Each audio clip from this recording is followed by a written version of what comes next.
بسم اللہ الرحمن الرحیم۔ السلام علیکم دوستو، دنیا بھر کی خبروں میں آج آپ سنیں گے، لیکن اس سے پہلے اگر ہو سکے تو لائک، سبسکرائب اور بیل آئیکن کا بٹن ضرور دبا لیں۔ شکریہ۔ انڈیا کی بندرگاہ پر اربوں ڈالرز کی ہیروئن برآمد۔ سعودی عرب انڈیا اور پاکستان کے درمیان ثالثی کے لیے تیار۔ غریب اور امیر کے لیے ایک ہی قانون ہوگا، ملا عبدالغنی۔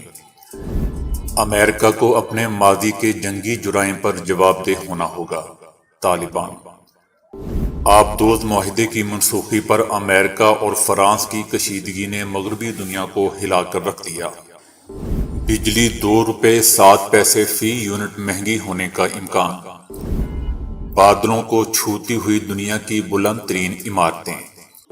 انسانی لباس کی تاریخ ہمارے سابقہ اندازوں کے مقابلے میں کہیں زیادہ۔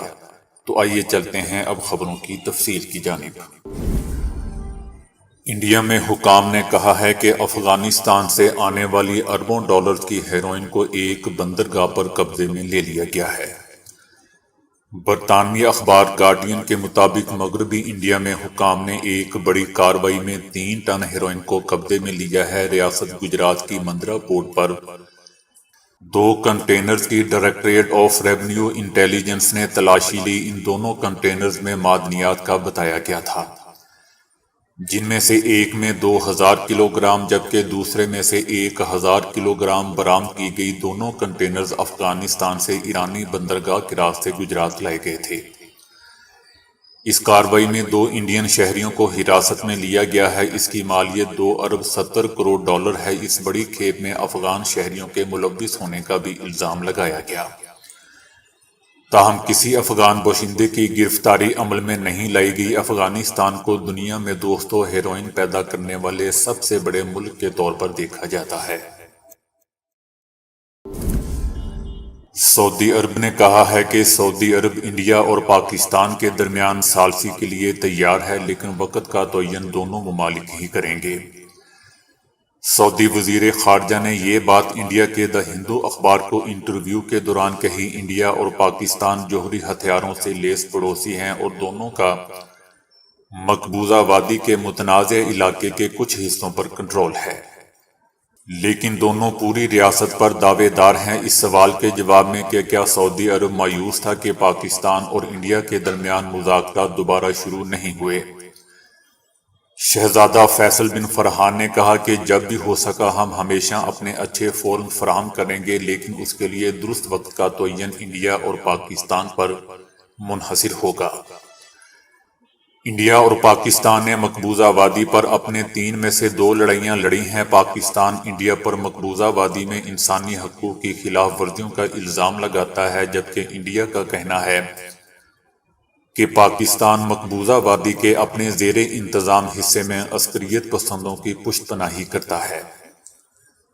تاہم دونوں ممالک ایک دوسرے کے الزامات کی تردید کرتے ہیں۔ اس سال فروری میں انڈیا اور پاکستان کی فوجوں نے ایک غیر معمولی مشترکہ بیان میں کہا تھا کہ انہوں نے حالیہ مہینوں میں سینکڑوں بار فائرنگ کے تبادلے کے بعد مقبوضہ وادی میں سرحد پر جنگ بندی پر اتفاق کیا ہے۔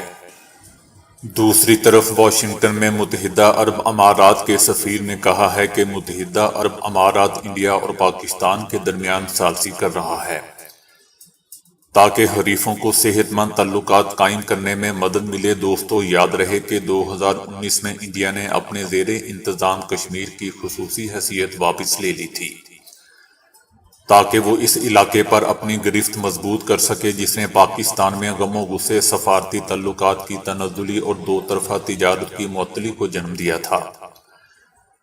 پاکستان کی حکومت بارہا کہہ چکی ہے کہ معمول کے تعلقات بحال کرنے کے لیے ضروری ہے کہ انڈیا پہلے 2019 کے اقدامات کو واپس لے۔ افغانستان کے نائب وزیر اعظم ملا عبدالغنی نے کہا ہے کہ غریب اور امیر کے لیے ایک ہی قانون ہوگا۔ امارات اسلامی کے شرعی قوانین دنیا کے لیے مثالی ہوں گے۔ نائب وزیر اعظم نے کہا کہ دنیا کو ڈر مجاہدین سے نہیں، نفاذ شریعت سے ہے۔ ملا عبدالغنی کا کہنا تھا کہ قانون سب کے لیے ایک ہوگا، جبکہ VIP کلچر کا تصور بھی نہیں ہوگا۔ عدالتیں اپنے فیصلے ایک ہفتے میں کریں گی، رشوت کا خاتمہ ہوگا اور کرپشن کا تصور ختم ہوگا۔ گزشتہ ہفتے ملا حسن کی قیادت میں اپنی نگراں حکومت اور کابینہ کا اعلان کیا گیا تھا۔ کابینہ میں تقریباً تمام نگراں وزراء طالبان رہنما یا گروپ کے قریبی ساتھی ہیں، لیکن طالبان کا کہنا ہے کہ یہ ایک عبوری حکومت ہے اور اس کا مقصد صرف نظام کو چلانا ہے۔ طالبان نے یہ نہیں بتایا کہ نگراں حکومت کب تک اقتدار میں رہے گی۔ دوستو، یاد رہے کہ دنیا کے کسی بھی ملک نے اب تک طالبان کی نگراں حکومت کو تسلیم نہیں کیا ہے۔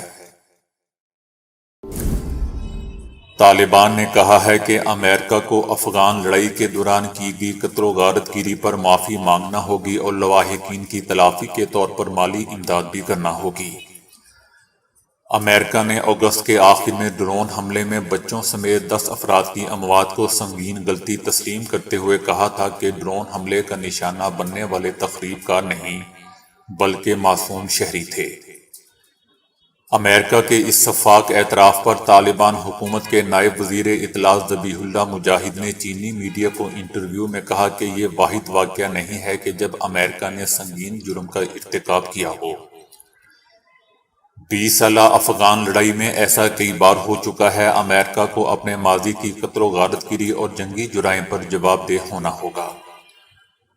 ڈرون حملے میں معصوم جانوں کے نقصان کے امریکی اعتراف پر ذبیح اللہ مجاہد نے مذمت کرتے ہوئے کہا کہ یہ انسانی حقوق کی سنگین خلاف ورزی اور ایک ایسی لاپرواہی ہے جس میں درجنوں قیمتی جانوں کا نقصان ہوا۔ ذبیح اللہ مجاہد کا مزید کہنا تھا کہ وزیر اعظم عمران خان کی امن بارے کوششوں کو افغانستان میں مداخلت نہ سمجھا جائے۔ ذبیح اللہ مجاہد نے وزیر اعظم عمران خان کے بیان کا خیر مقدم کرتے ہوئے کہا کہ افغانستان میں امن کے لیے وزیر اعظم عمران خان کا کردار قابل تعریف ہے۔ پاکستان افغانستان میں امن چاہتا ہے۔ آبدوز معاہدے کی منسوخی پر امریکہ اور فرانس کی کشیدگی نے مغربی اتحاد کو اس وقت ہلا کر رکھ دیا جب یورپی یونین کے رہنماؤں نے میگا کانٹریکٹ کی منسوخی پر فرانسیسی غصے کی حمایت کی۔ دوسری جانب امریکی صدر جو بائیڈن نے کورونا کی وجہ سے عائد سفری پابندیوں میں نرمی کرتے ہوئے یورپی ممالک کا غصہ کم کرنے کی کوشش کی ہے۔ جو بائیڈن کو امید ہے کہ ٹرمپ کی ہنگامہ کے صدارت کے دور کا صفحہ وہ ضرور پلٹیں گے اور چائنا کے مقابلے میں اتحادیوں کو اکٹھا کریں گے۔ وہ وبائی امراض اور موسمیاتی تبدیلیوں کے خلاف کارروائی کو تیز کرنے اور افغانستان پر عالمی اتحاد قائم کرنے کے لیے کوشاں ہیں۔ جہاں طالبان نے گزشتہ ماہ امریکی آرمی کے انخلاء کے بعد تیزی سے کنٹرول سنبھال لیا تھا، یورپی یونین کے خارجہ پالیسی کے چیف جوزف بوریل کا کہنا ہے کہ یورپی یونین کے وزرائے خارجہ نے فرانس کے ساتھ یکجہتی کا اظہار کیا ہے۔ دوستو، یاد رہے کہ فرانس نے امریکہ پر دھوکہ دہی اور آسٹریلیا پر پیٹھ میں چھرا گھونپنے کا الزام عائد کیا تھا۔ سینٹرل پاور پرچیز ایجنسی نے national electric power regulatory authority یعنی نیپرا کو بجلی ₹2.07 مہنگی کرنے کی سمری بھجوائی ہے۔ بجلی کی قیمتوں میں اضافہ ماہانہ فیول پرائز ایڈجسٹمنٹ کی مد میں کیا جا رہا ہے۔ سمری کی منظوری کی صورت میں صارفین پر ₹25 ارب کا بوجھ پڑے گا۔ سمری میں کہا گیا ہے کہ گزشتہ ماہ 15 ارب یونٹ بجلی کی لاگت ₹106 ارب رہی، جبکہ 20 پیسے فی یونٹ لائن لاسز کی نظر ہو گئے۔ حکومت نے گزشتہ ماہ ڈیزل پر تاریخ کی مہنگی ترین بجلی پیدا کی۔ ڈیزل پر ₹22.62 فی یونٹ رہی۔ اسی طرح ایل این جی پر بھی ₹13.44 فی یونٹ بجلی پیدا کی گئی۔ صدیوں سے دنیا میں بلند ترین عمارتیں بنانے کا شوق پروان چڑھتا رہا ہے۔ کسی زمانے میں کوئی عمارت دنیا کی بلند ترین عمارت کے درجے پر موجود ہوتی تھی، بعد میں اس سے بھی بلند کوئی اور عمارت تعمیر کر لی جاتی تھی۔ یوں تعمیراتی شعبے کی ترقی کئی ممالک میں ہوتی گئی اور پھر دنیا کی بلند ترین عمارتوں کی فہرست بھی تبدیل ہوتی رہی۔ متحدہ عرب امارات کے شہر دبئی میں موجود برج خلیفہ بلڈنگ کو دنیا کی سب سے بلند ترین عمارت ہونے کا اعزاز حاصل ہے۔ یہ عمارت 2717 فٹ لمبی ہے۔ یہاں 16.7 ملین سیاح ہر سال آتے ہیں۔ سیاح اگر 5 بجے شام میں یہاں جائیں گے تو انہیں $60 دینے ہوں گے، کیونکہ اس وقت غروب آفتاب کا منظر وہ دیکھ سکیں گے۔ تاہم اگر وہ 7 بجے جائیں تو اس وقت انہیں ٹکٹ کی فیس $40 ادا کرنی ہوگی۔ اس عمارت کا design American architect Adriaan Smith نے تیار کیا تھا۔ شنگھائی ٹاور 2073 فٹ لمبی ہے۔ اسے دنیا کی دوسری بلند ترین عمارت ہونے کا درجہ حاصل ہے۔ اس میں دنیا کا دوسرا تیز ترین لفٹ کا نظام نصب ہے۔ شنگھائی ٹاور کا دوسرا نام شنگھائی سینٹر بلڈنگ ہے۔ چائنا میں اسے دونوں ناموں سے ہی جانا جاتا ہے۔ World trade center New York بھی دنیا کی بلند ترین عمارتوں کی فہرست میں شامل کیا جاتا ہے۔